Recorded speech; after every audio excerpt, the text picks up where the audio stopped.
Ukraine is not for everybody. You might hear that if you're not in Ukraine, you don't exist or something like this, but we have to consider there are limitations. First of all, Ukraine is dangerous even for a civilian. That's one thing. Another thing is that the way they use the tech, like the way they fight, is not the way NATO fight. Welcome to PEP, the Protect Europe podcast, where we interview founders and investors building the technology that protects Europe's values, way of life, and infrastructure. How do you determine if you have product market fit for defense? I join Rasmus from the Millog group as we dive deep into this difficult question of making sure that you are ready to protect and support the warfighter.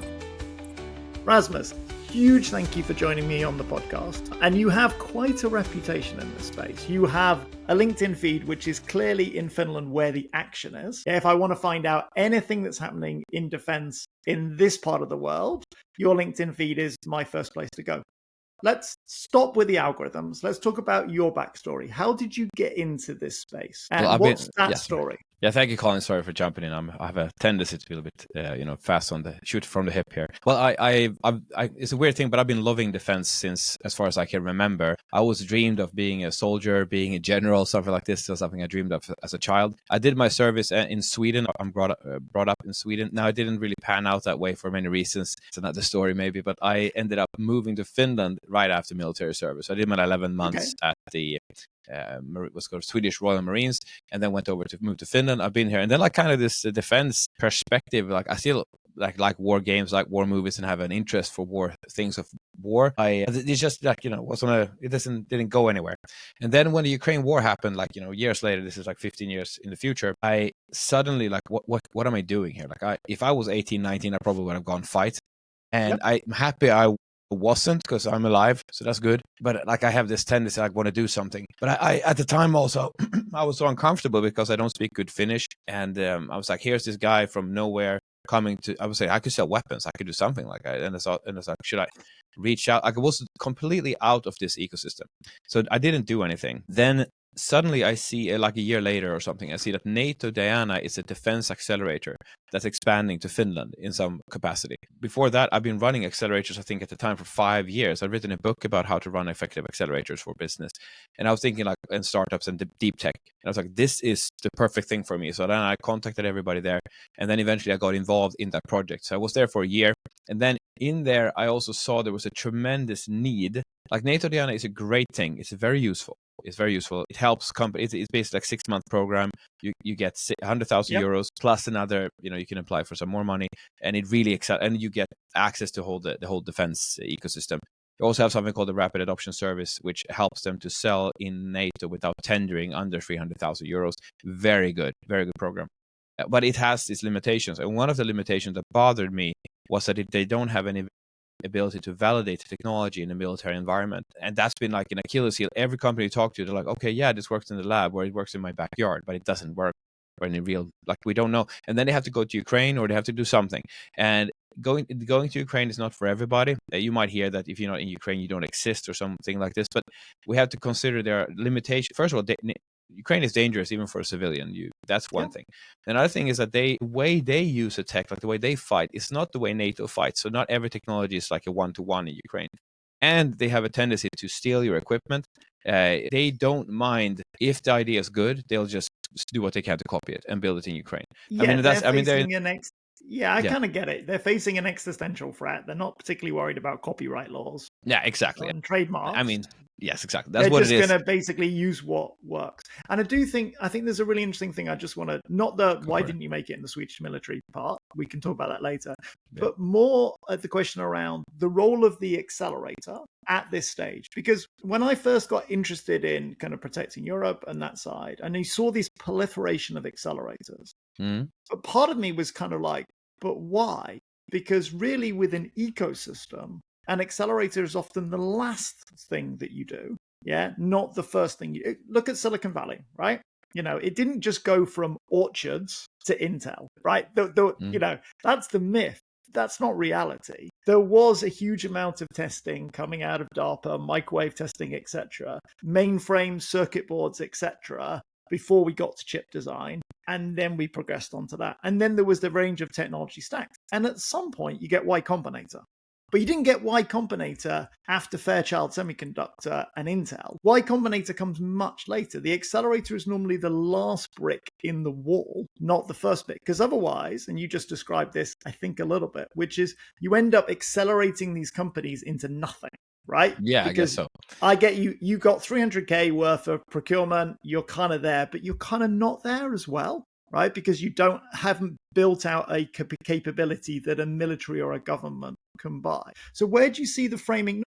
Diana, I'm really interested in, but where do you feel the framing of accelerators in the ecosystem as it exists today? Well, you can call it, I mean, the technical term for an accelerator is cohort-based learning or something like this. So they're using that method, and that's also what I wrote a book about. Like the method itself is very efficient. So maybe you can box in the idea in your mind, but if you just think about it as a method of teaching, it's very effective because you get everybody who's batch-based processing is great. Love it. So that's maybe the idea that they're going for. And in this space, we have the Defense Tech Meetup happening today as we're speaking today. There are things like this that you can get access to, which helps you. Like it's hard for us to imagine, at least even for me, who got really into this like roughly a year ago, how completely clueless we all are if we're not physically involved in meeting people. There's very little content. You're creating some here, which is great, and I do some as well. But it's hard to understand what it is when you're not going to these events and stuff. The accelerator environments is solving that problem because they will bring in coaches, to bring in military personnel. They make you meet and learn from all these people. So it's like a learning environment and use accelerator method for it. So I would say I think it's a very important thing. I think if we wouldn't have it, I don't know what would be there instead. I think it's a very useful thing we have in Europe. So again, it's not that I don't think accelerators are good. I do. Y Combinator is one of the best businesses on the planet at this stage in terms of that. It's just the question on which you deploy the accelerator, right? So if you brought Y Combinator couldn't have started Fairchild Semiconductor, Intel, AMD, etc. You wouldn't have brought it in that place. You just didn't have the people, right? And you didn't have the coaches. It makes sense then, later on, and therefore it can give birth to Stripe, Coinbase, Airbnb, etc., etc. And so maybe let's think about that for a second. But then what is the ecosystem for protecting Europe, for defense particularly, look like today, right? So let's paint that picture. Let's park the accelerators. What does the ecosystem look like? Who is out there? We have some big kind of sovereign-based defense companies that are basically not necessarily state-sponsored, but definitely state-supported, wavy hands, state-supported potentially. What does the ecosystem look like? Just paint me a picture. I mean, maybe before the Ukraine war happened, we were in peace mode, you can call it, or counterinsurgency mode might be a way that we were planning for that. Like my regiment, for example, we were the Marines, but we were deployed in. I wasn't in that deployment myself, but my officers were deployed in Chad, which is the most desert of desert countries. It's basically in the Sahara Desert.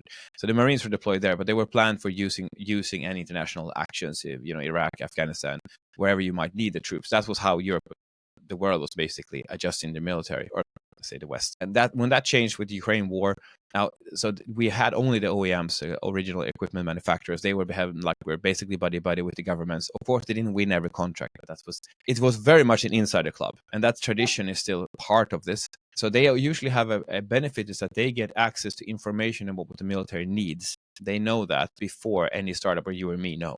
So that's an interesting they have this opportunity. I don't know actually how the laws are related to that, but that's how it goes in reality. They will know what the military needs and they can develop that for them. While we as in the startup will have to figure out what they need in circumventive ways. That will change. Oh, that's something also about what NATO Diana does there, that they collect this information from the militaries and then are able to filter it in a way that they can pick out the right startups, the right technologies that fit these needs without saying the needs straight out. So there are ways to go around this, but they're figuring that out. But ecosystem, you have these OEMs, you have the military, then we have events. I think the defense sector events are good. We have investors. Usually they are somehow behind these events.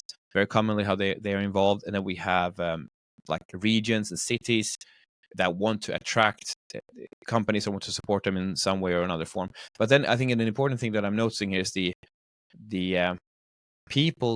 general population's feeling of I have to do something, which is I'm a part of. so that things move way better in this space than I would be imagine anything else. Like if you just have to find the right people. There's basically patriots, I would call them, sitting in every company, in every city, they are just sitting there waiting for a signal to do something that's helpful. So when you reach out and you find such a person, and in Finland is, I don't know, 50% of the population, maybe more, like people really want to help. But yeah, so what I'm seeing is the ecosystem is built around these cities, there are government, like VCs, like there's different players pouring in money and making different type of events. Hackathons, meetups, accelerators in this form, like this softer maybe form that we can call it. That's and then every government is slowly building their own version of this. I think Finland will release some new version of it in beginning of next year. Something will happen here. We also have, we're also maybe seeing what happens in Ukraine. They have Brave One, they have Defense City, they have all kinds of things they're doing there. And the West is looking, and we have in NATO activities like NATO Diana. EU has a program called UDIS and UDIS BAM, with the European Defense Innovation Scheme, Business Accelerator Matchmaking. There are activities like this help trying to accelerate this connection between what the military wants and needs, and communicating that, and helping the tech develop in the right direction, and getting the right mentors and military experts involved with all these cases. I would say that's basically that's how it looks like from my perspective. Yeah, look, and I think you painted a very good picture there. And I think there's a really interesting thing at the moment. Most of my conversations really involve two topics. Very sad. It's AI, and it's basically protecting Europe. And it's not that nothing else is happening in the world. Of course there is. But at the moment, that's where I would say there are weeks when decades are happening. Yeah. And it feels like in AI, look, go to sleep for a few hours, wake up and have 2,500 AI updates. This model, that model, this company, this compute. Larry Ellison has bought this many data centers, right? That's the AI side. It feels like that much is happening in this defense protecting Europe space as well. It feels like those two areas, like literally there are weeks when decades worth of stuff happening. Is that how you feel about it? Yeah, maybe that's a good way of seeing it. The AI stuff, I don't think it's important in the same way, but I think the defense stuff is, if we don't adjust, let's just say something like this. Russia can now shoot 500 Shaheds a day, and they're expecting to get that number up to somewhere between 1 and 4,000 per day to shoot per day by the end of the year. So if they were to shoot 500 into Europe, like they shot in like 3, and we used like the 5 airplanes, and like when the pilot went to sit in the fighter, it already cost more than the Shaheds that were shot, that were fired from Russia. So we can't defend ourselves against it properly, and if we do use the current defense method, it's very expensive and it's not sustainable. We're talking days that it would work, and then doesn't work anymore. So of course the militaries are looking at solutions, but in my opinion, they're not looking fast enough. And that's just one threat, like vector to use the Shaheds, which they have a tremendous capacity of. So we have to be ready for the next war. And if we're ready for it, we might not have one. But if we're not ready for it, we will. So that's my take on it. So we have to act as fast as the opponent does, and right now we don't. And we can make all kinds of jokes about how the Russian army fights, but if we look at it, like they don't want to die on purpose, and the people running stuff, like the people in slightly higher positions, are very motivated and very smart. They get the smart people into the military in these cases. So we have to be keeping up with the Joneses on that thing. Make sure we also have the same. Keeping up with the Joneses, I love it. Look, I completely agree. And again, look, I think AI is important because it transforms very much society, the workforce, etc. That wave is definitely coming. And you can see the CapEx spend, like the big tech companies, the Amazons and Microsoft, they're spending the GDP of Finland and Sweden each year on CapEx, right? That's not a small amount of money going into that area, and that has implications. Equally, we're starting to see, as I said, Europe waking up to the need to defend itself, the need to protect itself, whether that's from, missiles coming in, or whether that's from drones coming over Copenhagen airport, etc. I think that realization has come. I think what you touched on earlier is very important, that patriotic, we're going to defend our way of life, etc. Okay, so then what do we need to do? We're starting to do a lot, but are we doing the right things, right? What's the gap? Because there's always a gap, capability gap, system gap, policy gap, etc. What are the gaps that you can see? Well, I think what I'm considering this from what can the everyman do instead of what can the government do, because the government will do what they can, but they work in their own way. So what everyman can do is or let's say in the defense tech, which to people listening here, Yeah.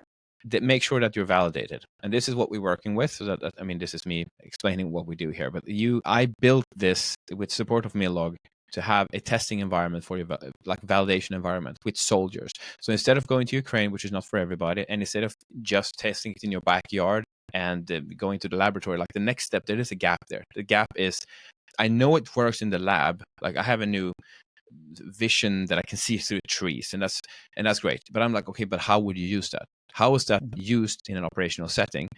That you need to figure out. And the thing is, if you're in from the lab, you have no idea. You need to talk with military people, understand the use. Then we have to simulate that use to see, does that make sense in a realistic scenario, and does it perform as we think? There's many things that it's not just how you hold. It can be like how you hold it, how you use it, how heavy it is, how you put it on a helmet or whatever it might be. But it also, like, how is it operationally? How does it fit in with the other equipment that's used and the tactics that are used and so on? And how would the tactics change based on this new technology?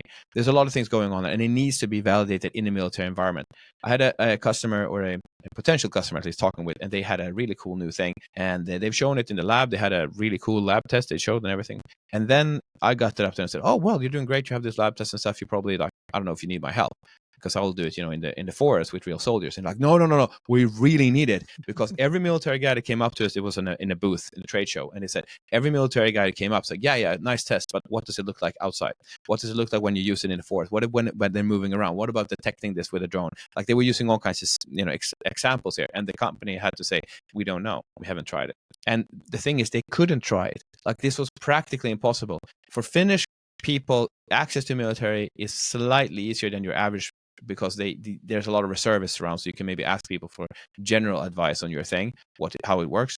But when it comes to real, like, hardcore, true feedback on how things are used, and actually testing it in a real scenario with soldiers in the snow, in this, like, whatever you need to do with it, looking at it with drones, digging it in, shooting at it, shooting with it, like the whole spectrum, jamming it. We can do. We have now made a concept. We can do all of that. I have one more thing that we do to help, but that's one gap that needed to be fixed. And NATO Diana, for example, couldn't fix it. There was nobody wanted to fix it except Millog. So now I'm with Millog, and we'll solve this problem. So just an interesting parallel, which you may or may not have thought of. One of my friends, Wayne, great guy, founder, developed a system around randomized control trials in education. Randomized control trial, RCTs in education. Now, these are the gold standard for proving whether the pedagogy, the curriculum that you develop, the way you're teaching, actually works in the classroom, right? I wonder who ever tested that. Yeah, but this is how it works. So basically, you do a randomized control trial, and it takes 3 years, right? So you say, we've invented a new physics curriculum, let's imagine, and we put it into the school setting, and we run an RCT over this number of schools to be statistically significant with this much, and a control group and everything. It's a really good scientific method. But it takes 3 years. Yeah. And it takes a whole school system. And it's like, and the problem is that at the end of the 3 years, the life's moved on, right? And maybe it didn't get implemented particularly well in the first place. And the company that had started it, the startup, has run out of money or couldn't get funded, etc. So he developed a concept which was basically micro RCTs. So what's almost the smallest amount of testing I can do in a school system to show that this thing actually works in the wild? Yeah, not with a group of students that I invite into my specially created lab, and we only do it for. And almost ironically, when you were describing what you're doing, it's like, okay, so that's the gold standard. But if you apply the gold standard, everybody runs out of money and nobody gets the capability, right? And you need to actually have some degree of lab field-based testing that is appropriate to the size and the stage of the company, but gives sufficient reassurance to the buyer that they're getting something of value for the long term. Exactly. And in this case, also, we certify if the validation goes according to plan and like everything is good, we will certify it. And if it's not, there's many cases where they're in a development process, so they don't we don't certify like a normal cert. We just say whatever you claimed, or we say, oh, this was able to go 100 kilometers. We can prove that. We can certify that it did. It was able to spot an enemy at 2 kilometers. Okay, we can prove, we can say we are third party that validates these results. So that's something we do as well. Then of course we do Stanax and other things. But yeah, so you help to give the buyer, like, this is basically a part of marketing, almost, you could say. Either it's part of marketing or it's part of your product development, but it's to help you get to the next stage. Like, going with us is not an end point. It's just We're helping you to know the tech works the way it should. So now you can approach these buyers and say, yeah, it is proven, it works. Here we have footage, we have video, and we have stamps from Millog that this is done correctly, and this is proven to work. So that's the thing we're working on here. And that makes an awful lot of sense. We mentioned just before we started my friend Marty, who's coming to the defense meetup today. And Marty spent quite a lot of time in the States selling to the US Department of Defense. And one of the things that he said, he's Finnish, knows how America works, and he's a pro and a critic of America. So he's like, this bit works well, this bit is terrible. But one of the things he does said is that US Department of Defense has managed to change gears on procurement, right? And they have managed to develop some systems to basically rapidly procure stuff that's come through this sort of testing. Where do we stand on procurement? In Europe, because at the moment, in Finland, EU, etc., where do we stand on procurement? Because it's all about helping these capabilities get to the customer. How is that changing, or is it not? No, I can speak for Finland at least. It is changing. There's a new setups coming in, like probably January, and that will be publicly announced. So there will be some changes into that will be beneficial. I worked with the guy who developed this, Colonel Rainer Peltoniemi. He was working on it, and he's very good vision for what needs to get done. So I'm convinced that Finland will have some version of a positive setup come January. So every country is doing this. We can say it like this: if you're selling something that's critical, they will buy it. So when we talk about procurement being this and that, it's like if they really need it, they will buy it. There's no there are laws. Every country has it that they can just buy whatever they want to practically whatever price they want, but it has to be well motivated. So for example, if Finland was to buy some type of head protection system, that would probably go under some version of that because it's deemed a basically critical component that needs to be bought. But it's about how critical do the military see these things. It's up to them to decide. I mean, there's a reason why they wait sometimes. It's like they see the development's going and they don't want to buy like a beta version. Like they ask because the war's happening in Ukraine the way it does. If they buy now, they're in the middle of this development cycle. So they're kind of clever also sometimes by waiting. Like we said, you have to buy it. They're like, no, like they make a calculated guess that we will not have an attack by Russia, tomorrow, but it will happen so and so and so, and they will give us enough time to procure these and these things. Maybe they are too confident in this, but that's how they think, that they don't want to buy things too early because it's a waste of money. If you would have bought drones just on that one as an example, have you ever read anything by Jim Collins? I don't think so, no. Okay, so Jim Collins, strongly recommend, great author. So he's one of the best business authors out there. And he created a series of books called Good to Great, Built to Last. I haven't read those, but I've heard about those titles. Yeah. So these are the books that basically influence. So there's a reason why Amazon does what it does, because the whole leadership team read Good to Great and they were like, okay, we need a flywheel-based business. So a lot of his studies are massively impacted some of these really interesting companies. Now, one of the references that he finds, and he looks at companies over like a 15 or 30 year timeline. And he does twin studies. So imagine like company A, company B in a market, and basically looks at how well they do over a period of time. And the reason he looks at over 15 years is that often is beyond the lifespan of a normal CEO. Like maybe the founder will, Jeff Bezos did 27 years at Amazon, but your average CEO of a big company doesn't do more than 15 years. Yeah, that's unusual unless it's a founder-led business.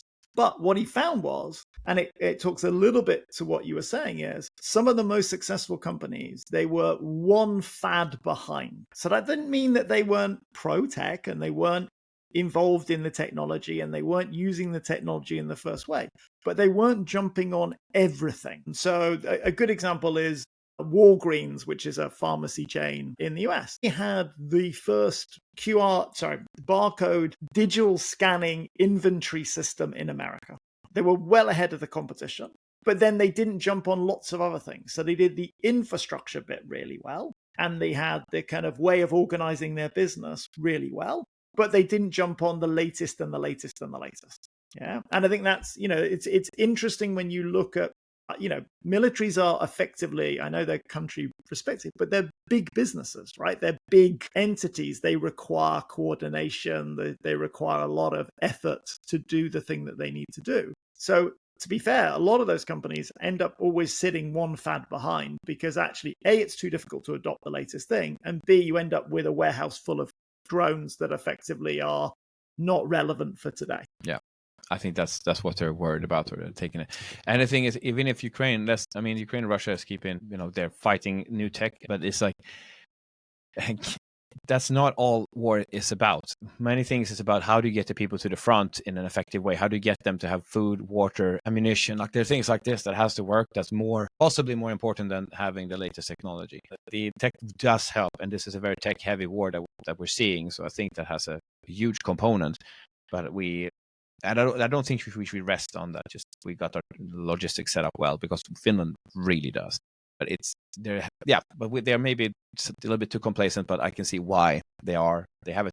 It's not stupid. There's a reason for it. Even though I would like to do it faster. Again, very pro, not bad. But again, I think it's we don't. So, for example, have you read the book Blitz? No. Okay, so it's a German historian academic. He's written about effectively the use of drugs during the Third Reich.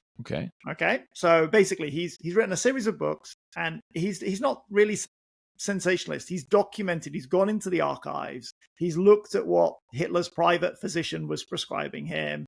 He's looked at what the Luftwaffe were taking, etc., etc. But what he's done then is mapped it against military strategy. So I think that was quite interesting. So one of the things he actually discussed in his book, which was the move in World War II for Germany to take its tanks through the Ardennes Mountains, required them to basically do a 3-day sprint in tanks. So the drivers and the crew had to stay awake for 3 days and 3 nights, because if they didn't, they would be outflanked and cut off. So that was the strategy was the 3-day sprint. The question is then how do you sustain the 3-day sprint? How do you get the men to that place? How do you keep, in this case, the men awake for 3 days and functioning at the end of it? And that's where some of the drug capability, and they had a whole supplements policy, actually came from. So again, I think, when you look at any form of conflict, it's the economics and the logistics that often are some of the biggest deciding factors. There's clearly individual heroism every single day in these things, but there is also if it's going to cost you 100,000 to shoot down a 50,000 drone, then what happens over time, and how does that actually play out? So I think that itself is not told enough, the economics and the logistics of this particular aspect. Okay. I have some else on procurement, but like the things that you gotta get into this military running certain specific exercises to pick up new equipment, at least in Finland, and they're probably doing it the other places too. We have the Griffin Tech Days, which is coming up in February. I don't know if the application just ended for that, but you can apply there for the special forces. There's other ones happening next year, but they have these specific activities where you can go and showcase your tech. And if you're involved and go to events, meet people, shake hands, be part of accelerators and so on, you then have the chance to hear about these things, because they're not really well publicly exposed. So that's another way to get in. The thing is, they should do this, in my opinion, basically monthly in different versions, but they're not. In Europe. In the US, they have all kinds of. They have the Defense Innovation Unit, DIU. They have Defense Works, which have different versions of it. There are like 15 versions. Like SoftWorks is another. I think there's Marine Works, Infantry Works. There are all these. So they have an innovation infrastructure in the US, but we don't have that in Europe yet. We have NATO Diana, which is part of NATO, and then we have UDIS BAM, and then local initiatives. So we don't have it in a proper way yet, but it is getting there. It's not fast, but it's getting there. So if you want to get involved in selling something, you need to talk with the military people who are getting interested, and don't just think in your country, because there's many countries, and figure out where is this interesting to your user, and then you need somebody who has some urgency or some personal interest to push your product, push you further. But of course, what we can do then is we help you make sure that it's even reasonably interesting, because you might have a perspective. Basically, every time I speak with a new company, just me as a civilian, I will change the perspective of how they should use their equipment with the 30-minute conversation, because they usually misunderstand where it should be used. And I'm not even the most advanced person they should talk to, because it's so easy to misunderstand when you're not in it. The only people that I don't convince very much or change their mind is the people who are in the military at the moment. They were reservists or something. They had a personal problem, and they made a product that solved that problem. Then I can help only a little bit, because they're solving their own problems, so they are the user. So that helps. But if you're not the user of this thing, then you need feedback on it, and that's what works. Absolutely. And then the other question is, we've talked about accelerators, we've talked about procurement. What about money, right? Is there sufficient capital at this point? And more a question so much money, man. So much money. But pouring out of my ears. Yeah. Okay, cool. Okay, this is good. Okay, so where's the money coming in, and where does it need to go? Is it in the right places? If you are a strategically minded person and you see that there's going to be government spending in the gillions money, how much is coming into the system in all of Europe, I think US also increased their spending. There's just spending everywhere, and there's not enough to go around. There's not enough tech to just consume all that money. There's just so much money. So there are, I have a list. I think there's over 100 VC firms, and there's basically popping up. If I go to my LinkedIn feed, there's one new VC firm, like at least a week, maybe a day. Like there's just a ton of that. I'm not saying everybody know what they're doing. So somebody said there's a lot of dumb money coming into the system, but there's money. It's just so much. There's so much incredible amounts of money. So if you just make something that's relevant to the military, you will get an investment. It's just a question of like from who and when. Yeah. So then again, the challenge with any sector which goes like through, and again, let's defense and AI, right? Both of them are having that explosion of capital and bubble, mega trend, whatever you want to describe it. They're always it's a bubble. It's like, I feel like I didn't live through it because I was like in 13, the year 2000, but it feels like the IT boom. It's just so much money flowing in. I mean, the evaluations of some of these startups, they're already unicorns and they basically haven't sold a single product. I mean, that. Hold on. Yeah. Is that AI or defense or both? Defense, or probably both, but defense. But in defense, that's my world. Yeah, look, again, because I'm really old and I do remember the 2000s on that particular aspect. Man, that's good. This is an advantage of age. Look, one of the big challenges around the dot-coms was there was very few people on the internet and the products didn't actually work. So that's a problem. Now, the AI thing today, you can't describe it like that. There's a lot of people on the internet, yeah, and the products actually do work, yeah, surprisingly well, considering that effectively it's basically large language model and throw more compute at it. And if you wanted to do more, throw more compute at it. And if you want to do it more, throw more compute at it. So apart from that, that's fine. Now that's that side. I think on the defense side, I think it's a different set of challenges. Partly it's the dumb money coming in. That always happens, fine.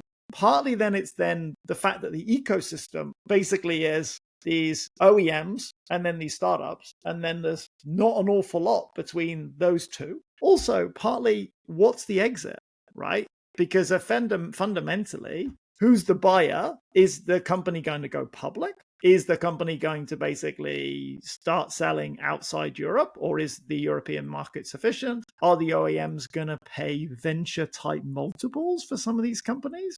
Probably not, because that's not how their businesses are structured. That's not how their cash flows work. So there's a few things there where I struggle to see how the investment gets. I'm not saying that there shouldn't be investors. I think that's very important because Europe needs to kind of change course. The question at the moment is, how does that cash get returned on that particular stage? If it does, this is an investment market, so then people will lose their shirt. That's kind of normal with investment. Right. But I think that's my thoughts around the defense space at the moment. I think that's harder to return than people think. Yeah, you're probably right. I think people make some point of the decision probably based on some type of facts or perspective. One thing that I think we have to remember, it's not all about money. If we don't defend Europe, whatever you have here is gone. So it's like somebody said, you could even have an attack happen. Let's say you have a limited small scale attack on a town in like Eastern Estonia, and they take the town and then leave it or something, or just take the town and there's slight combat and they leave. What does that do to Estonia as an investment location? We might possibly now, just with a limited attack, have made any foreign investment into Estonia basically worthless, because now it's shown that it is a violent border where there's actual violence happening. We don't know it's going to get worse. So there are ways that if we don't build a good defense here, like your heritage, who you are, it's gone. Like this place is gone. And there's enough people with money who have a patriotic view of the world who realize slowly some have reacted faster than others, but we have, what can I do to do my part? And if you're an LP, it means that you can only put in, let's say you put in 100,000, say, but there's thousands of you. Suddenly you have a venture fund with some money, even though there's only a very small part of your money goes there. So I think that's also a part of it. Everything is not about the best exit ever. they feel like I need to be doing something in this, and this is what I know. I only have one life, but I do have money, and I don't know exactly where to spend it, so let's put it in a VC fund. I think that's part of it as well. I completely agree, and I'll look on this one. I think that there's definitely a rise of nationalistic capital, and that's not bad capital. That's like money being used from Estonia to defend Estonia, right? So that's kind of like, if we don't do this, there's no Estonia to play with, right? So I think there's definitely a rise of nationalist capital. You can see that a lot. I think that's very positive. I think there's also, and I actually had a conversation with someone last week from Estonia who was basically advising on ESG to corporates. And she was like, I'm not sure how I frame ESG now. And actually, it's useless, in my opinion. Wait. If you switch S to security, then maybe it makes sense. There you go. So that's what I said, is that actually at the moment, what's happened is you need to put another letter in front of your acronym, right? So it needs to be security, environmental, because that letter was there before, yeah? And that was there, but it was silent, yeah? It was we were in peace mode, yeah? Whether it was a true peace or not. Reframe, like it was always there, but it was silent. So it was silent. So you now need to speak that much more clearly. And we did another episode with Marty, who I mentioned earlier, on Bailey Gifford, the growth stage investor from the UK. I don't know if you know Bailey Gifford or not. Okay, so just quick.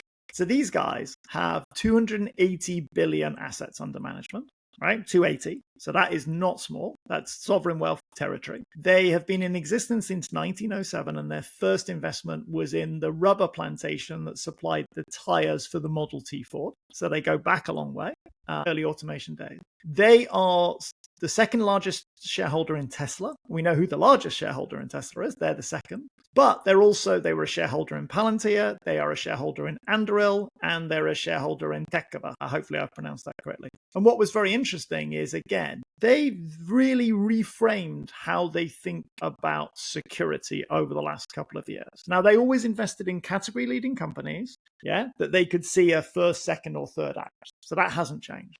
What has changed is security you can't have, if you don't have security, you don't have democracy. If you don't have security, you don't have economic growth. If you don't have security, you don't have any of these things. So from their perspective, and they have a big balance sheet, 280 billion assets under management, that they're other people's money that they're managing. Security comes first.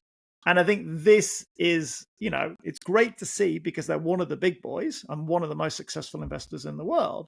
But they're utilizing their money with that framing, a responsible investment framing. That investing in defense is not a sin stop. Actually, it's responsible. And if you don't do that, forget economic growth up and to the right. AI won't help you if your town has been, hit by 17,000 drone strikes this week. So I think that's a useful framing on that particular side. Absolutely. Okay, I'm conscious of time, and you've been fantastic.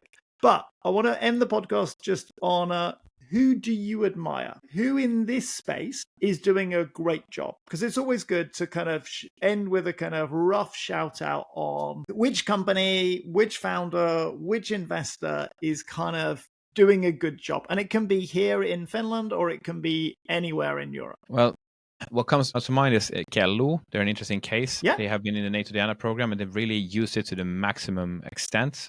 And they have a product which, in a way, is not that unique. They have an airship, like a big balloon that you can drive around. So and anybody could invent that in a way. So they have figured out to take something that's maybe practically common knowledge, but they figured out into how to turn it into a really effective use for defense. They also have a lot of tech on it, so it's not just a blimp that they're using. There's much more. But I am quite happy to see how they're doing. They're able to get sales. They're solving a real problem. They're not only in Finland anymore; they're in other places too. So I'm very.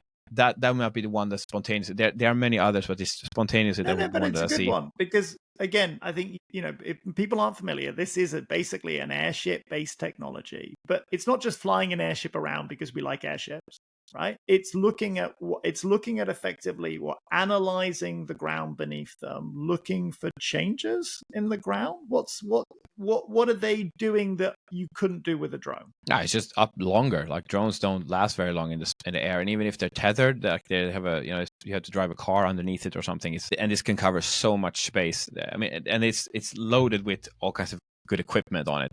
But what I like about it is how the founder's been able to do a civilian side, a military side, drive both forwards at the same time. use the resources available, and they've been generous with their time. If somebody needs their help, they've somehow been able to help people. So they're doing everything right that I can see. So that's what impresses me with what they're doing. That is great. A great note to end on. It's great to see some of this real innovative companies come through and as good actors in the ecosystem. So look, Rasmus, can I plug something? Oh, yeah, can I do something short? Yeah, so of course. we have the testing stuff that you guys can do with us. That's really good. If you want to do real validation environments with soldiers and so on, we can do it for you. But the second thing that we also do that's useful is that when you're getting closer to actually selling something, we can do something called a defense fulfillment service. So we help you making sure that your equipment, like there's a ton of things you have to, let's say that you're getting interest from a customer. Now you need some paperwork. There's export regulations you have to go through. It's called an export license. You also need to do end user certification. So that's something we can help with, but that's not the most special thing. But you have to manufacture, configure, assemble, keep warehouses, have spare parts, and manage incoming orders for spare parts, and also manage the customer care of the user, teaching the user how to use it, integrating it so the thing that you're selling integrates well with the current equipment, both digitally and physically. And then you also have to possibly install it. All these things, Millog is trained to do this for the Finnish military, and we're basically commercializing this now so that you can use this as in your service. So you don't have to build your own customer care warehousing installation like arm of your company. When you're a startup, we're happy to help you with that. And the pricing is roughly what you otherwise would have to pay to build all these things into your company. We speed up your ability to deliver. So this helps. We have the validation side, which makes you know that you think, and when you're going to sell it, we make sure we can solve all this for you so you don't have to have problems with that. Yeah, and we are all security cleared. The people working on security cleared, so we have all kinds of advantages to your normal situation, so to say. Look, I love it because fundamentally, it's very Amazonian in a good way. I guess so. Amazon's a great business, right? Don't knock it. A few trillion market cap. But it's Amazonian because what you're doing is taking effectively your knowledge of fulfillment. Amazon did extremely well delivering fulfillment as a service, right? So basically, taking warehouses as a fixed cost and making it a variable cost. Taking their expertise and their network and basically being able to float thousands or hundreds of thousands of other businesses. I like the similarity. Maybe I should use that actually, because to explain how the setup would work. But yeah, it's something like that. But in Amazon's case, which is great, but they are using they're basically doing warehousing. But here we have everything that you find complicated and boring. That's not like everything that you would have to do. That's not developed. You can develop it, you can sell it, but after that, there's a ton of work, and it's not very exciting. So that's the stuff that we do. Yeah, and look, one of my friends runs a company out in Singapore, and they basically do compliance as a service, right? So they're in the children's content moderation space. They basically work with big brands like Disney, etc. And these brands are really worried about being sued, and they're big targets because they're big brands, right? So people do take pops at them.